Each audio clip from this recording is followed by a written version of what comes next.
Hello, everybody. Welcome to a new episode of the Dissenter. I'm your host, Ricardo Lopes, and today I'm joined by Dr. Agustín Fuentes. He's Professor of Anthropology at Princeton University. His research focuses on the biosocial, delving into the entanglement of biological systems with the social and cultural lives of humans, our ancestors, and a few of other animals with whom humanity shares close relations.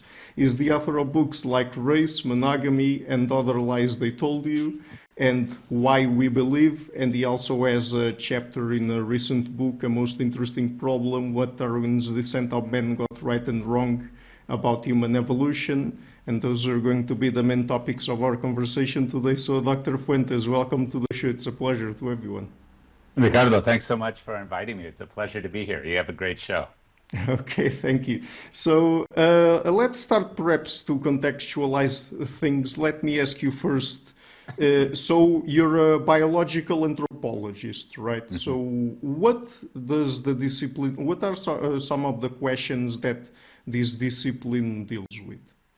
So I'm very interested in sort of the broader picture of humans from the context of evolution, biology, and culture. That is, how do humans as bodies, as beings, interact with one another, interact with the world, push against the world as it pushes against them? So I'm very interested in the traditional anthropological things of culture, of language, of ideas, of concepts and beliefs, but I'm particularly focused on how those interface with, meld, shape, and are shaped by our neurobiologies, our physiologies, our physical sense. So I'm very interested in everything about the human, but I'm particularly interested in things biological about the human.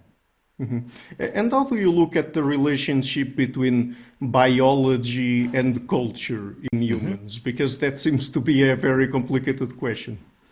It is an incredibly complicated question. And I think the problem is we tend to think of biology and culture as separate things. But for us, for all of life, but let's just keep with humans, it's not true, right? Our culture, our beliefs, our wishes, our desires, they're actually part of our bodies. They're embodied. They're physical components of us. And our physical lives and selves are pushed out into the world, right? So I think biology and culture, we can talk about them differently, but really, they're part of the same process. And so it's this process, right, of bioculture that's most interesting, most complicated, but really more fun to talk about. Mm-hmm. So, I mean, when we're trying to understand human psychology, we can't really rigorously separate biology from culture, right? No, because, I mean, in understanding human psychology, sort of neuronal pathways, sort of our neuroendocrine structure is incredibly important. So is our society, our language, our culture, the history of that culture, the economic and political structures in that culture, and individuals' sort of experiences as they grow up. So all of those things are part of it. We can focus on one or another, but if we think that we can truly separate those things, we're mistaken. Mm-hmm. And what about comparing ourselves to other animals? I mean, since you're a biological anthropologist, do you also do that? And to what extent do you think we should perhaps translate behavior we find in other animals to humans? Well, I think there are two questions there. One is, do we need the comparative approach, right? Okay. Humans are mammals, right? We're mammals, we're primates. Without comparison, other primates, other mammals, other kinds of organisms, we don't know what's distinctively human. So to understand the human, one must understand the complex social lives, behaviors, biologies of other organisms, right? So we've known that. Darwin introduced that a long time ago, and he was right. To understand the human, we must understand other organisms. Now, the second part of the question is, can we look at another animal, see what they do, and say, oh, that's why we're doing what we do? That's trickier. That's more complicated. There are broad common patterns, right, that humans share with many other organisms, but then there are many, many distinct things. So something in another organism might look familiar, but might be very, very different in its underlying process and cause in humans. Mm-hmm. But are there any traits, and I'm focusing mostly on the psychological ones, that we can say are exclusively human? That's a very good question, right? And I would argue that there are particular patterns of human culture, not culture at large. Many other organisms have their own kinds of cultures, but there are patterns of human culture. And I would argue, as I've done recently, both in book and in text, that there's a particular mode of being that humans have called belief, and a particular power of imagination and creativity that is distinctive for humans. I wouldn't say unique, because sometimes we just can't really access all of the details of other animals' minds. But I would say belief, creativity, and imagination are distinctive in the human. And what is belief? Could you define it? Because I know you have an entire book on it. So, yeah. So I think it's whenever I talk about why we believe, the sort of evolution of belief, everyone immediately thinks I'm talking about religion. No. Religion is one aspect of belief. Belief, right, is the human capacity to combine our experiences, the material world around us, with our imagination and creativity, and to share those sort of ideas and concepts and focus them on a person, an idea, a thing, and sort of imagine that, or even more, to focus it on something that is not material, not tangible, not even here, but is here, and to focus on it so incredibly and commit to it that it becomes our own reality. So belief is the ability to commit so wholly and fully to something that maybe you can't touch or feel with your hands, that you have it as part of who you are. So you can see how that is in religion, but we can also see that how that is in economics, right? If I hold up a euro note, that euro note is only valid because we all buy in, we all believe in its power. Right. Why do we have beliefs then? I mean, do they serve any specific functions, social functions maybe?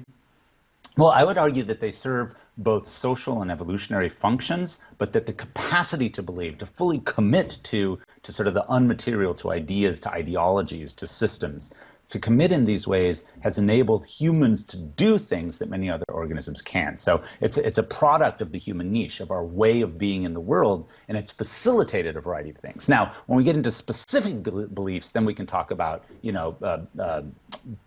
positive and negative and all those kinds of things. But the capacity for belief, I believe, is a human adaptation. Mm-hmm. And I mean, to understand beliefs, perhaps we need to distinguish between the questions of why we believe versus what we believe, correct? Absolutely, and I think that's a very important distinction. So I'm very interested in why and how, right? How does an individual human and how do human societies create and commit to beliefs, and what do those beliefs what do they do? How do we think about it, both neurobiologically and socially? What those beliefs are, that's a very different thing. That's archaeologists and theologians and philosophers and religious studies and anthropologists. I mean, you can really talk about the details of belief systems, but I'm more interested in the capacities. Like, how did we evolve this capacity, and what do we use socially, culturally, cognitively to make belief happen? Mm-hmm. So you have a book on myths in human evolution, and you talk about things like monogamy, race, sex differences. But in the context of evolution, what would you say is a myth? So when I use the term myths, right, and here I'm drawing heavily from like the philosopher Mary Midgley and others, when I say myth, it is a commonly held, very pervasive, almost belief, if you will, in a society that is not supported by our evolutionary histories or the biology, right? So here are the examples I give. Let's say monogamy, that all humans are specifically adapted to an exclusive pair, marriage or reproductive structure. I think there's good evidence that that's not the case. Race, the idea that humans are biologically divided into distinct lineages that we could call black, white, and Asian. That is not true biologically, but people commit to it and believe it. And the final thing I dealt with is aggression, right? That at our core we're these sort of Hobbesian beasts, and that's our adaptive zone. That also is not supported by evolutionary and biological data, yet all three of those things are absolutely believed and ascribed to. They are myths that maintain themselves in our society.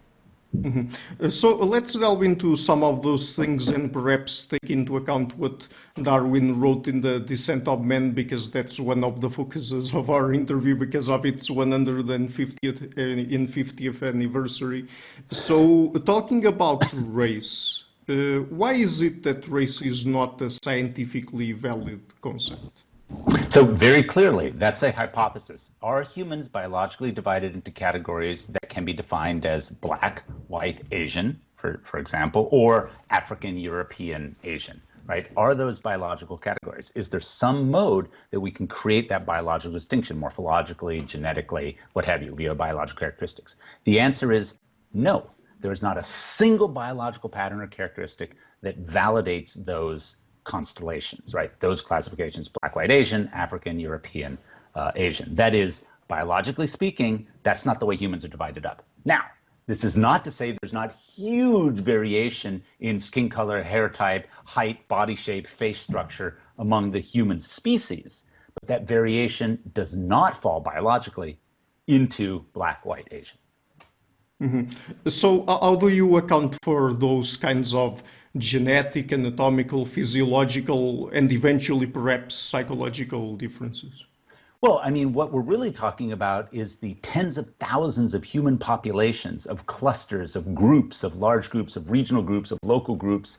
And what we see is that in many cases for humans, the sort of whatever given genomic variation in a cluster, right, has to do with environmental patterns, relationships with other populations around it, sort of particular socio-cultural practices of mating and food, health practices, concepts like that. So really, humans are fascinating because we are, as a species, not that genetically variable at all, but across populations, really interesting variable in different ways. And what causes that variation, that's a really interesting area of study. So I would argue, and if we look over the last 2 million years, one consistent pattern across human species, right, the human species, is a lot of variability.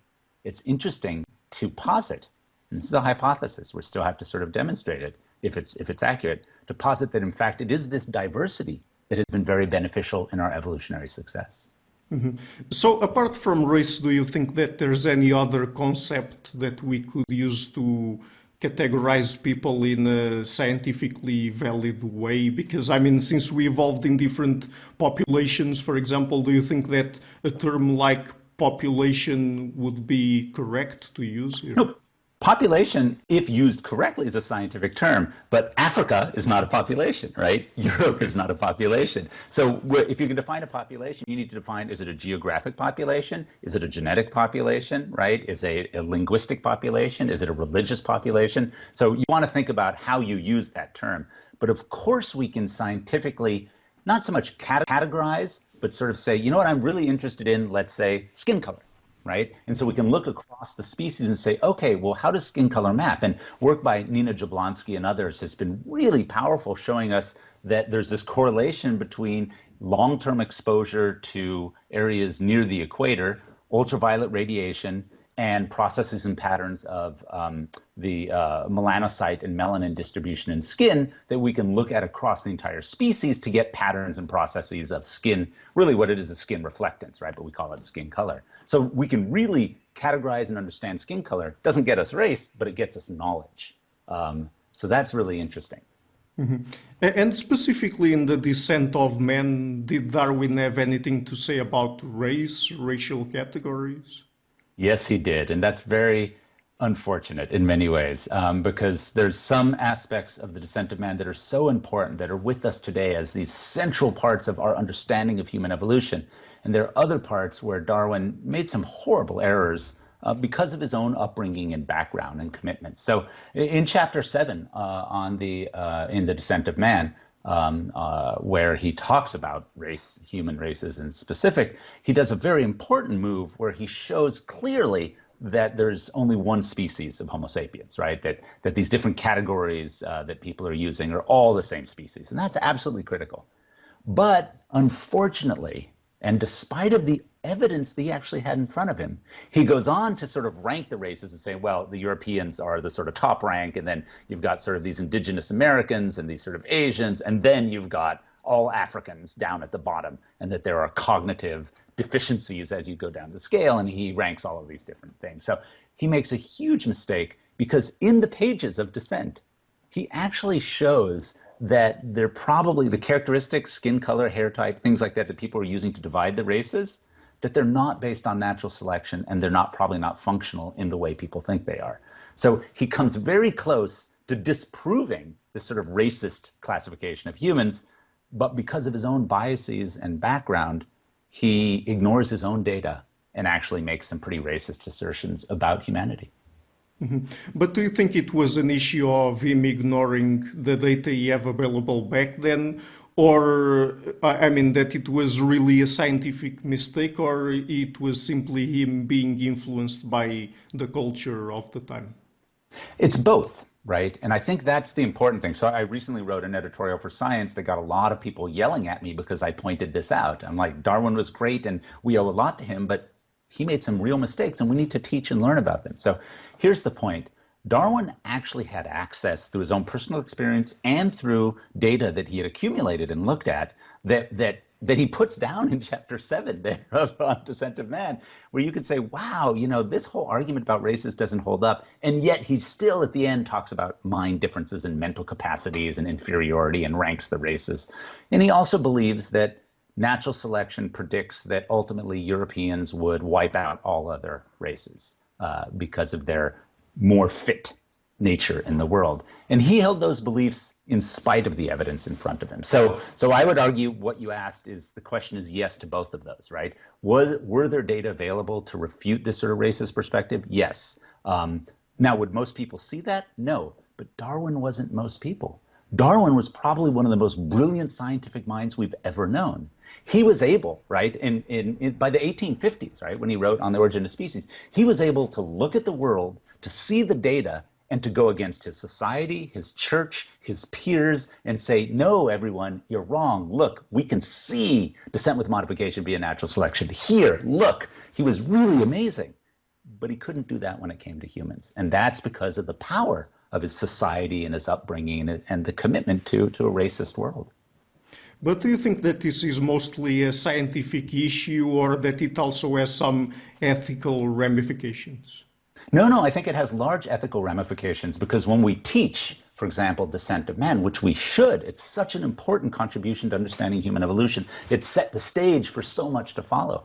When we teach that book, when we talk about Darwin, if we ignore or don't mention the racist and sexist, which we can get to as well, components of the book, then what happens to those students who are not white and not male? When they're reading the book and we say, this is the great genius, and yet they'll read again and again and again in this book statements about how they are less than, how they're not as human, how they're not as valuable, how they're cognitively deficient. If we don't say, hey, you're reading that, Darwin was wrong there, and here's why Darwin would say that here, and why Darwin would say these other things here. Here's the complexity, here's the power of racism in society at that time, and how it played out, and how we should think about it today. So I think we do need to teach it. It's not just about sort of challenging the science or the erroneous science, it's the broader ethical and moral context for how do we talk about the past and the present, and how do we move forward to a better understanding of what humans do and why we do it. Mm-hmm. So you mentioned sex. What did Darwin have to say about human sex differences, and what were the sorts of things he got perhaps right and wrong? Well, I think really importantly and very innovatively, Darwin was very interested in sex differences in other animals, to look at, and he's like, okay, we need to understand like what's going on with males and females. There's obviously they're different colors. There's all these different kinds of things. And, you know, he wrote that whole sort of second book, right, Selection in relation to sex, that's combined with Descent there, talking about these things. And it's very important for us to look at it, because for many species, specific patterns of reproductive differentiation and behavioral differentiation are central parts of their niche. They're the way those species are in the world, right? But then when he turned to humans, he sort of like lost all of that sort of scientific assessment, even though he was a little biased with the other animals. But he lost his scientific assessment, just like with races, and he looked at humans and he says, well, women are great, but they're not as smart, they're not as courageous, they're not as inventive, and they're not as creative as men. So men should lead, men should go to war, men should run societies, women should take care of the home, women should take care of babies, and women should take care of men. And it's very interesting, because in his own life, I mean, his wife Emma was very influential. He loved his daughters dearly. And in fact, both his wife and especially his daughters, for example, Henrietta, was the main editor on his book Dissent. Darwin was writing her letters while she was vacationing in Europe, pleading with her to read his chapters and give him feedback. And yet he still couldn't see that women can have the intellectual capacity that men can, even though he relied on them for that same thing. So his bias was a Victorian sort of sexist worldview that he overlaid onto evolutionary processes. Mm-hmm. But are some sex differences in humans biological, or are they mostly cultural? Well, I mean, so here's the really difficult thing to talk about this in human society because we have sex gender, right? You can't take the human out of their culture, out of their history. You also can't take the human out of their biology. And so what we really need to do is to understand what are we talking about. So for example, if we're talking about reproductive processes, so reproductive biology and anatomy, there are critical differences in the human species between this sort of reproductive trajectory in biology we're calling female and the one we're calling male. That's how mammals work. That's a center of being a mammal, right? That there are these complementary, logically speaking, rather than being two separate things, right? They all come from the same thing, right? Males and females come from the same tissue masses and formations. And so the actual development and the range of possibilities along that male-female reproductive spectrum is really interesting, right? So what I would argue, and this is what I meant about the myth of sex, is that rather than thinking of males and females as two wholly different kinds of biological things, right? They're both members of the same species with patterned, structured differences in particular biological and physiological processes, but not in others. And so that's a really important way to think of it. So are there biological sex differences? Of course there are. Are they what we think they are? Not always. Mm-hmm. And why do you say they are not what we think they are? What do we usually think they are? Well, a good example is that most people think there are male brains and female brains, right? That if you pick up a brain, you're like, oh, this is a male brain, this is a female brain, right? There's a number of neurobiologists working on this, but a great recent overview by Lise Elliott and colleagues, which does a meta-analysis of all the sort of brain studies, or a huge amount of brain studies that look at this, shows that rather than thinking of a dichotomy male and female brain, what we'd think about is a continuum of different kinds of brain facets depending on what we're asking about. So let me give you an example. If I were to hold up two kidneys and I said, this is a male kidney, this is a female kidney, you'd look at me like I was crazy, right? I mean, because we know that kidneys are kidneys, right? But if I hold up two brains, everyone assumes there's a male and female one. Why is that? That's because of a cultural myth about what being male and female means. Now, that doesn't say that there are not differences in development in brain function, right? That's gender, that's culture, that's how we structure, or that there are not differences in adult reproducing organisms as to what's going on physiologically. But it does mean that there's not two different types of human. Mm-hmm. But when it comes specifically to psychological differences or to gender, if we want to distinguish between sex and gender, isn't it that we should expect that the same sort of evolutionary mechanisms that operate and that lead to the differentiation in terms of anatomical features, for example, between male and female, would also lead to psychological differences, Sure. that are biologically based? Well, that depends on what we're talking about, right? So you just said the same sort of like pattern differences. So if we're talking about reproductive tracts, so of course, so if we're saying that there's something that is physiologically or neurobiologically connected to, let's say, the where testosterone or estrogen are produced and distributed through the body, right? Which is all humans have plenty of testosterone and estrogen, but it varies dramatically, right? Depending on your reproductive anatomy and a variety of other things, what's going on. So you see how complicated this question is? What are we actually asking? So are we saying there are male and female psychologies? By definition, in a society where we have such deep sex-gender role differentiation, you're going to get psychological differences. Are those one-to-one correlations with hormone levels or particular neurobiological structures? No. Are there patterned connections between neurobiology and physiology and hormones? Yes. So really, you have to ask, what question are we asking and why are we asking it? So I think, as you can see, this is a really complicated area and everyone wants to make it simple. Everyone wants to say there are no sex differences or there are only sex differences. And both of those extremes are wholly incorrect. Mm-hmm. Yeah, I was just considering that particularly in the context of the descent of man, and since Darwin talked a lot about sexual selection there, that maybe that sort of mechanism would have been one of the reasons why, or that it produced also sex differences on the level of psychology. Well, I mean, obviously, theoretically, that's possible. That's a hypothesis that one can test. So you can ask, like, in what particular sex differences. Now, one of the problems with Darwin's proposal for sexual selection, right, or natural selection in the context of sexual competition, one of the problems is he has a very gross, very, very broad scale approach to that. And unfortunately, fortunately, over the last 150 years, we've been able to refine sexual selection. We've been able to refine sort of what other organisms do and how those patterns happen. And so to take Darwin's sort of very gross generalized mode and apply it to humans is really incorrect, right? We don't apply it to most other organisms now. So we might want to ask much more specific questions. And we have to be very careful with that when it comes to humans as to what exact question we're asking. So, for example, Darwin would argue, as have many for the last 150 years and today, that female psychology is affected by a selection for caregiving, right? For motherhood, right? That females are more caregiving, they're more socially oriented, they're more open. There's a common argument. Now, there's a problem. There's extremely good evidence that humans, male and female, the entire range, are physiologically and neuroendocrinologically adapted to extreme caregiving of offspring, of infants, and of other individuals.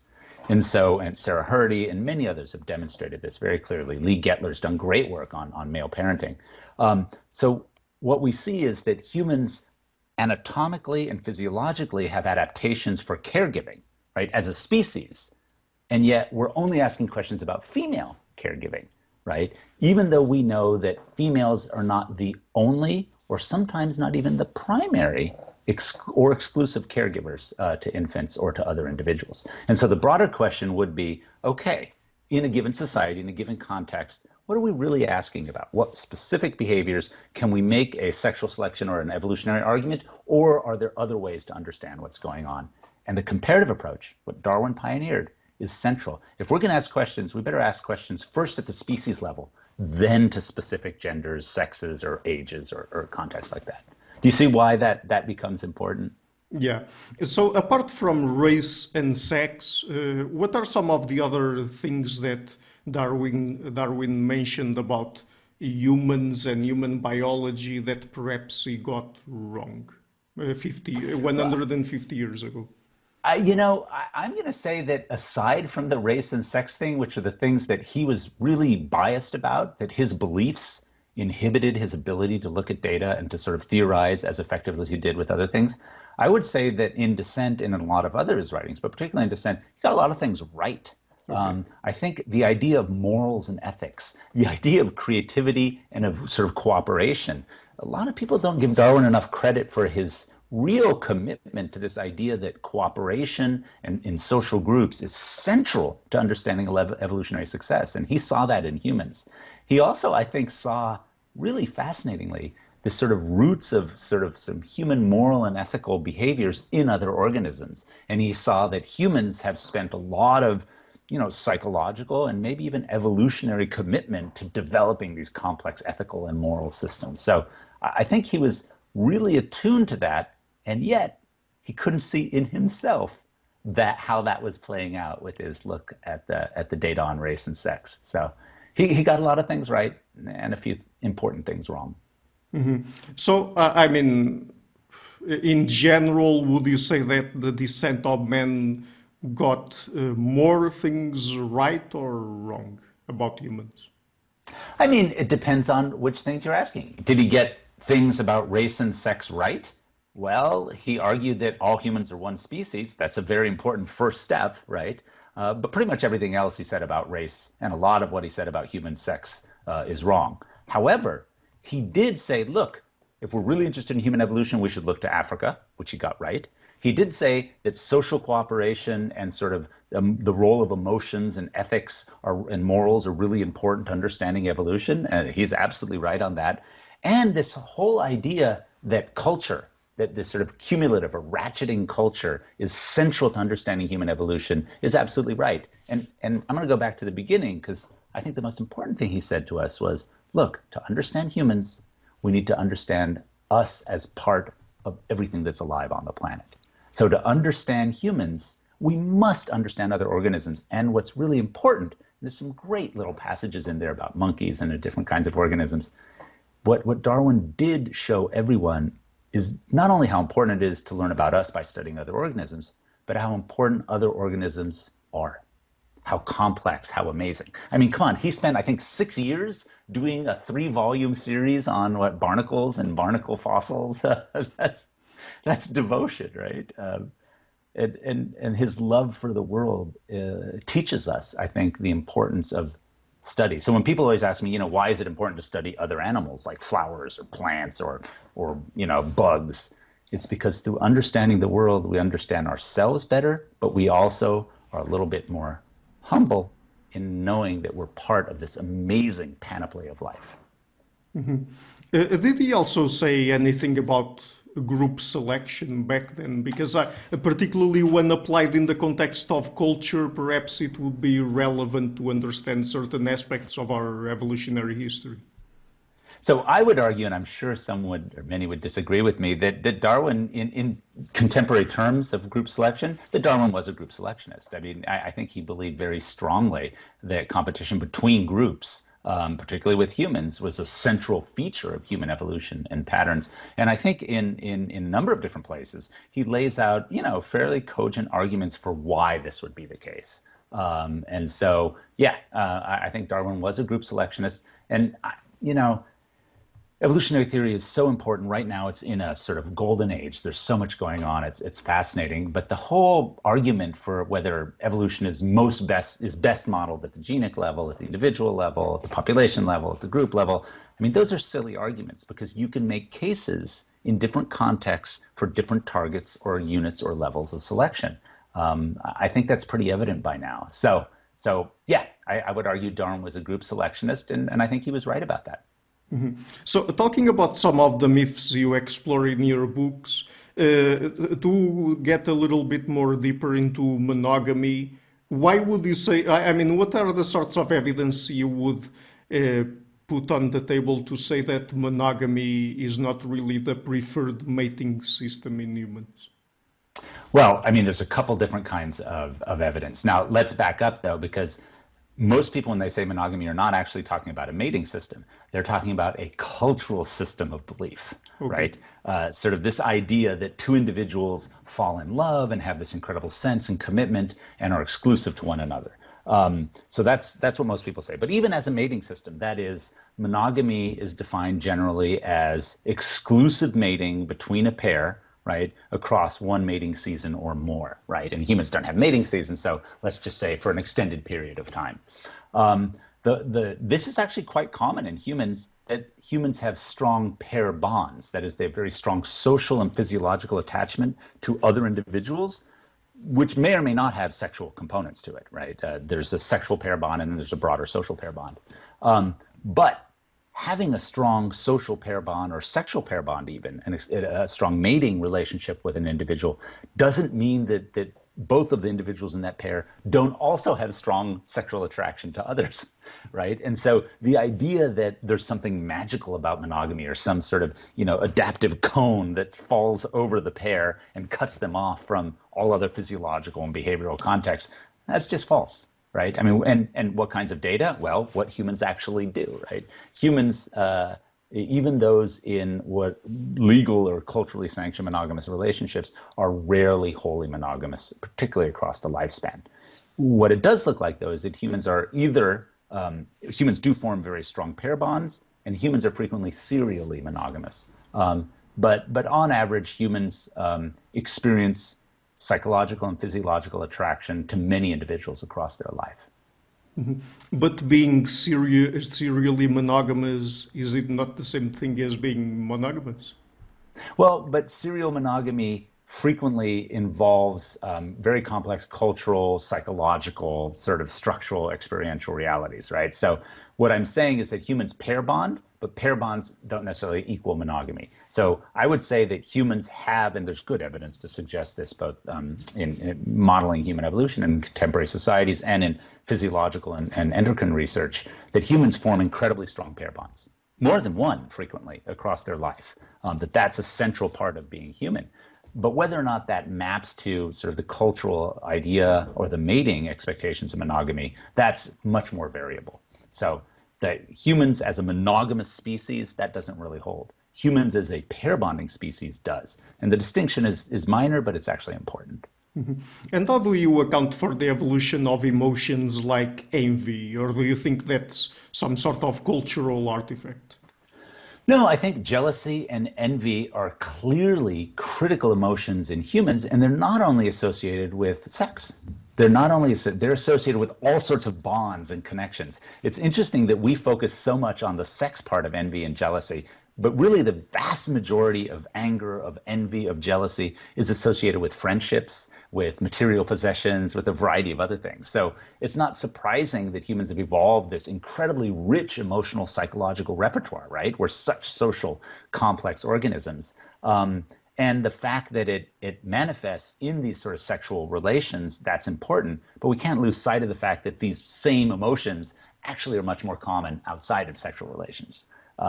So the idea that sexual jealousy is totally different from other kinds of jealousy or envy, I would argue that's not the case. Now, sorry, I'm going on at length here. What is important, though, is in different cultures, we have very, very different expectations, mores, and norms about sexual relations, about jealousy, about envy, about appropriate behavior, about gender. And so that all always is shaping the physiology and the psychology that happens. So one can expect really different outcomes. And in some societies, for example, up until recently, for example, there was very, very openness sexually until marriage, right? So these kinds of jealousy and envy show up in different ways. But then as an adult, right, once you're officially, culturally sanctioned to be with someone or someones, depending on the system, you have to totally shift your psychological and behavioral positioning. And so then the envy and the jealousy takes on a different role. Does that make sense, sort of those complexities? Mhm.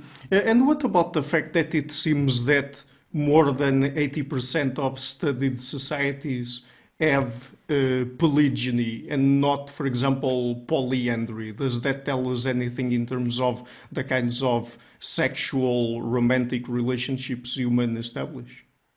Yeah, I mean, that number is fascinating because it's both from the famous Murdoch studies, and then also the HRAF files. And so what we really know is that when you look on a general level and you say, does a society have polygamy, that is one male and multiple females in a marriage system,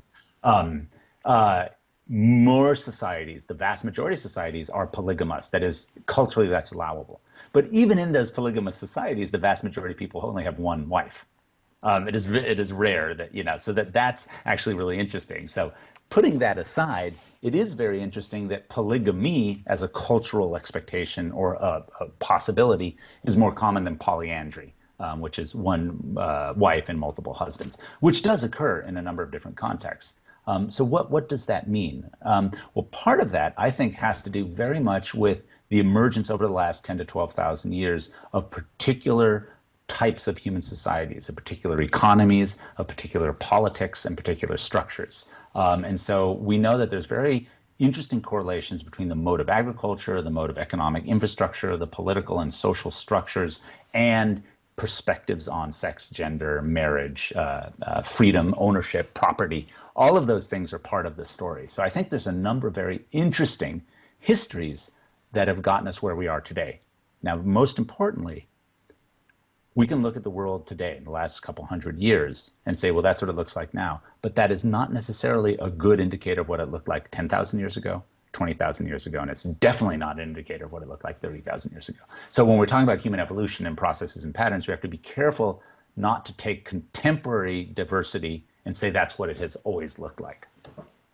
Okay, so that means that, for example, when we're studying contemporary hunter-gatherer societies, we have to be careful when thinking that maybe they represent ancestral hunter-gatherer societies. So what's really amazing about contemporary, and rather than the term hunter-gatherer, I would say small-scale societies, is that people have long thought, oh, well, that's how humans lived forever. These people are more primitive, which is a horrible term, but they reflect, right, sort of more the ancestral patterns. I think there's great evidence emerging recently that counters that. I think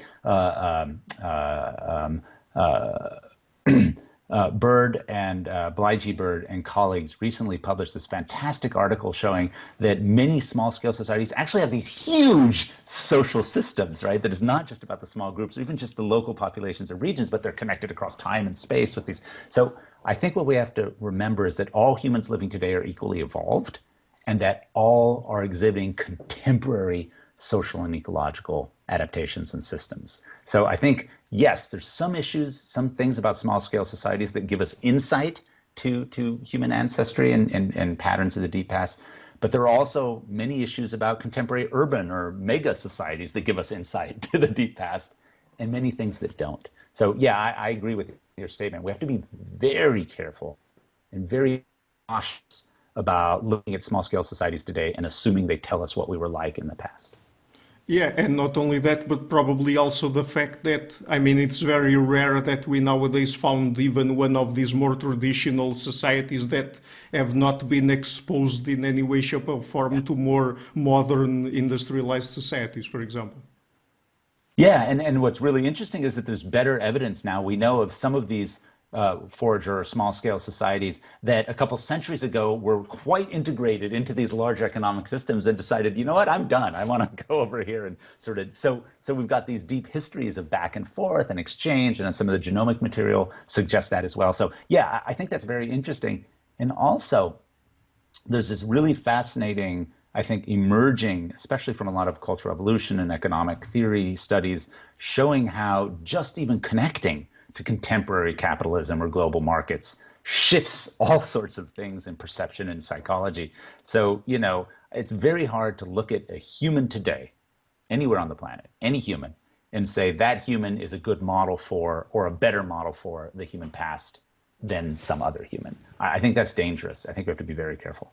Mm-hmm. So when trying to understand how ancient human society is organized and were structured and how people interacted and established relationships back then, what would you say are some of the best sources? Archaeology, for example? So cultural anthropology, cultural evolution theory, archaeology, paleoanthropology, and ethnography, right? All of those things together because they all have pieces and patterns. So we're looking at contemporary humans. Human evolution is a process. It's an ongoing process. And so we're in midstream, right? We're still evolving. Everything is still going on. And so what we're trying to do is like, we're watching a river, right? Run past us. We're looking at one spot in the river like, okay, well, this spot is related to that spot, but it just went down that way. And so it's very difficult, but it's very exciting because there are patterns and processes, right, in the contemporary moment that really indicate historical and deep time patterns and processes, and others that don't. And so trying to pick those apart, I think, is very difficult. My fear is that a lot of people tend to look at the contemporary moment as sort of the end point of human evolution. And that's not the case, right? We're in the middle, right? We're only 2.5 million years old, maybe as a lineage, so, or 2.8 million, depending on which fossils you want to call early Homo. We're still going. There's a long way to go. And we need to be a little bit more humble about our ability to totally reconstruct the past. We can build parts of it, but we can't know it all. Mm-hmm. By the way, just before I ask you about my last topic, what do you think about the discipline of evolutionary psychology? Since we're talking about these problems with trying to study contemporary hunter-gatherers and comparing it to ancient societies, and also all of these issues regarding culture, for example, and perhaps we could apply it specifically to studying sex differences. What do you think about the assumptions that are made in that discipline? Well, let me first say that the concept, evolutionary psychology, that is to look at contemporary human psyche and behavior, psychological processes and patterns, and to try to think about the patterns and processes, the trajectories that have produced the capacities that we're seeing or the actual behaviors that we're seeing today. That's really important. I love that concept. That's sort of what I do. I'm very interested in that. But much of contemporary evolutionary psychology, and I know some of my colleagues will yell at me for this, much of contemporary evolutionary psychology is very simplistic and sloppy science, doing sort of that rough general work that Darwin did 150 years ago without including all of the complexity, the messiness, and the detail, the fine-tuning that has happened in the past 150 years. So, to be fair, many evolutionary psychologists are using a lot of evolutionary theory at the level of the last 20 or 30 or 40 years, not of today. So I would critique a lot of those simplistic assumptions and these ideas about, male, female, just many of those broad assertions.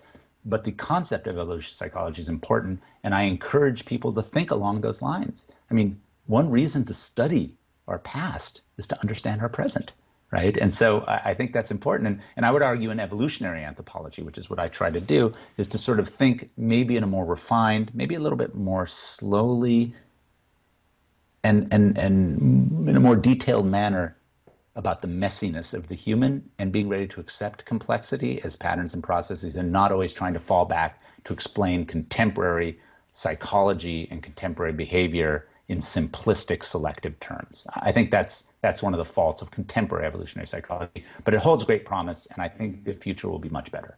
Mm-hmm. But do you think that the assumption that the psychology that humans exhibit today is more or less the same as we would have had during our evolutionary history and 10,000 years, 30,000 years ago, do you think that that's a good assumption? Because, for example, they use the concept of the environment of evolutionary adaptedness. And I've talked even with prominent biologists like Robert Rivers, and that's one of the things that gets criticized the most. Yeah, no, I mean, the evolutionary sort of environment of evolutionary adaptiveness is wrong. That concept is an anti-evolutionary concept. Humans' minds didn't freeze 50,000 years ago or 200,000 years ago or 10,000 years ago.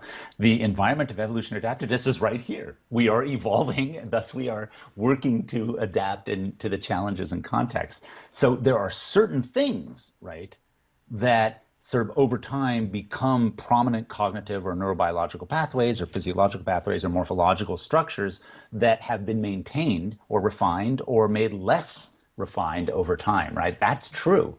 But the idea that we're sort of adapted to a particular mode of being, foraging, as of 50,000 years ago or something, that's just silly, right? We know that really probably the most important human adaptive zone, right, is plasticity, diversity, and social flexibility, right? So the neuroplasticity in the brain is not built into modules, right? That neuroplasticity is extremely important, social development, cooperative, collaborative, and creative engagements. So the idea that we fixed on a sort of adaptive mind in the past and are still using that today, that's just too simplistic to be true. Mm-hmm. So, going back to gender differences, and because in one of your books you talk about aggression, for example, what would you have to say about that? And do you think that that's a good illustrative example of how people think about sex differences? Yeah, absolutely. So people think men are aggressive and women are passive, or women are caring, men are aggressive. So what I always say, and this is what I tell my students and I tell myself every time, okay, let's look at the data. What do the data say? So if first of all, aggression is a giant catch-all category. It's sort of meaningless, or like the term aggression and violence, what are we even talking about, right? So people who study aggression in other organisms have 16, 20 different categories of aggression, different patterns of aggression. So let's put that on the table and just say, okay, well, what are we talking about? Are we talking about anger, right? Levels of anger? Well, it turns out that across most societies that have been studied, male and females overlap in the actual overall expression of anger. Well, maybe we're talking about physical violence, right? Physical violence, fighting with, material with your hands, hitting. So there's actually not as many studies as you would like to compare this, but when we do compare it, what we find is that in heterosexual couples, actually females are slightly more likely to exhibit mild physical aggression. Males, however, are more likely to exhibit injurious physical aggression, that is, physical aggression that results in actual injury. And then if you look across at societal levels, after about 7 to 9 years of age, we see that males tend to engage in more physical aggression than females in the injurious sense, at a sort of a higher level. But overall, physical aggression is about the same. So that's very interesting. So that tells us a couple different things. One, is that something is happening around those teenage years that seems to be mediating or reducing female physical aggression and increasing male, or not increasing, but keeping male physical aggression at a particular level. So that's interesting. Is that hormones? Turns out it's not associated with that testosterone burst that males undergo. So something else is going on. And then into adulthood, and then we get the complexity of gender norms, cultural ideas, who can be aggressive, who can not be aggressive. The bottom line, and I'm sorry I'm talking too long on this, but the bottom line is that there are pattern differences in some aspects of aggression between the sort of categories male and female and humans. But those patterns are not all consistent. Some are actually quite complicated and counter to what people think, and others fit with some of these societal expectations and norms. Why? What's going on? That requires a lot more research, and there's a lot of good work out there. The basic statement that men are more violent than women, that doesn't hold true. But what does hold true is, for example, more mass murderers are male than female. More individuals who commit homicide are male than female. More individuals who commit violent physical assault are male than female. Why is that the case? There's not one simple answer, but there are a lot of complicated answers that are always biocultural, not just biological and not just cultural. Mm-hmm. So can we say that there's a human nature? Is the concept of human nature useful scientifically, or even useful to think about human behavior and psychology? So yeah, I don't know whether you know or not, but I've actually done a lot of work on that and have a few books on that. And my favorite book that I did with a colleague, Aku Visala, who's just an amazing philosopher, theologian, and scholar, we went around and we talked with prominent biologists, anthropologists, psychologists, philosophers, and theologians. The book is called Conversations on Human Nature. And we asked them what you just asked me, and a series of questions along those things, just to see, well, what do these people who actually do all this work across these disciplines, what do they think? And the diversity in responses was huge. It was just hilarious. All of them had a strong reaction to the question. Some positive, some negative, some neutral, but everyone had a big idea, a concept about it. And I think that's very important. So in this book, Conversations on Human Nature, what we do is we edited and reprinted just their conversations. It's really a fascinating insight into how people think about it. But myself, I actually like the term human natures with an S at the end, because I would argue there are many successful ways to be human. I think the data support that. And that to try to narrow it down to one specific thing that all humans do is not the right question. The question is, what is the range? What are the parameters of things that humans do over time and in the present? And how do we track those? How do we understand those? So I think more of human natures as these capacities and categories, not as the specific outcomes. Mm-hmm. So just one last question. Just before we go, would you like to leave a final message about the importance you think Darwin had to understanding evolution in general and evolution and human evolution more specifically? Yeah, I think the most important thing for me are three things from Darwin.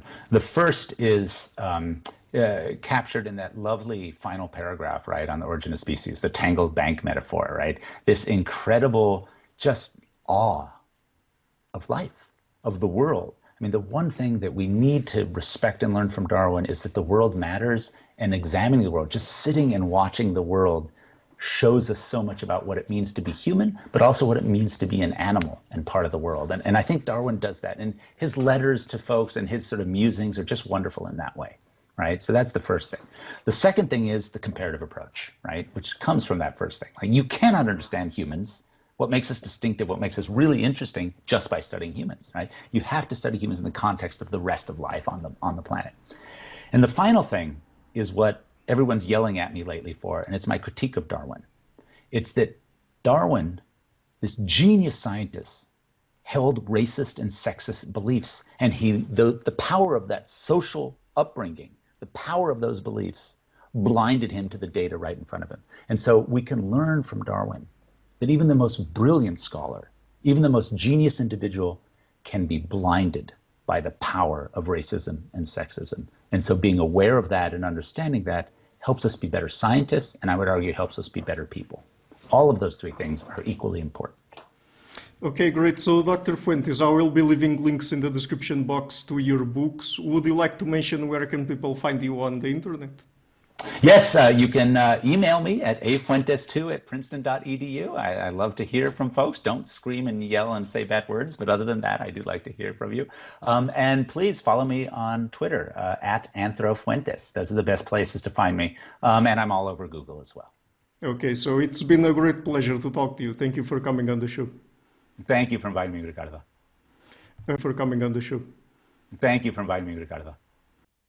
Hi guys, thank you for watching this interview until the end. As you might have noticed, I've been doing the channel for more than 3 years now, and it is thanks to people like you that it's been running for so long. And so if you like what I'm doing, please pay a visit to my Patreon page or to PayPal. All of the links are in the description box of the interview, and to consider making a pledge there, support the show. And otherwise, and if you like what I'm doing, please share the interview, leave a like, and hit the subscription button. This show is brought to you by Enlights Learning and Development Done Differently. Check their website at enlights.com. I would also like to give a huge thank you to my main patrons and supporters, Karen Litska and Blanchett Pereira Larson, Lau Guerrero, Francis Ford, Hans Frederick Sunda, Ricardo Vladimiro, Craig Healy, Adam Kessel, Olaf Alex, Jonathan Wiesel, Jacob Klinkby, Matthew Whittingbird, Arnaud Wolf, Tim Hollesy, Enric Alenius, John Connors, Paulina Barron, Philip Force Connolly, Jerry Mueller, Herbert Gintis, Rutger Vos, Bo Weingart, Rebecca Newberger Goldstein, Dan Demetriou, Robert Windager, Rui Inácio, Arthur Coe, Zup, Marco Neves, Colin Holbrook, Susan Pinker, Thomas Trumbull, Bernardo Seixas, Pablo Santurbano, Simon Columbus, George Spinha, Phil Kavanagh, Corey Clark, Mark Blythe, Roberto Inguanzo, Mikkel Stormir, Eric Neumann, Samuel Andreev, Tiago Nunes, Bernard Hughney, Alexander Dunbauer, Omari Hickson, Fergal Cusson, Yevon Bodrenko, Al Herzog, Don Ross, Jonathan Librand, Oslam Bullitt, Nathan Nguyen, Stanton T, Samuel Correa, Eric Hines, Mark Smith, J.W., João Eira, Tom Hummel, David Sloan Wilson, Yacila Dez Araújo, Eden Solon, Romain Roach, Dmitry Grigoriev, Diego Londoño Correa, Tom Roth, Yannick Punter, Adana Rusmani, Charlotte Bliss, Miran B., Nicole Barbaro, Adam Hunt, Pavel Ostazewski, Max Bailby, Nelek Bach, Catherine and Patrick Tobin, Al Horowitz, Guy Madison, Gary G. Elman, João Linhares, Lida Cosmidis, Saima Afzal. My producers is Webb, Jim Frank, Lucas Tafinia, Kian Gilligan, Sergio Adriano, Luís Caetano, Tom Venegdam, Curtis Dixon, João Linhares, Benedict Mueller, Vega Guidi, Sardus France, and Niruban Balachandran. And my executive producers, Michelle Rugieski, Rosie James Pratt, and Matthew Lavender. Thank you for all.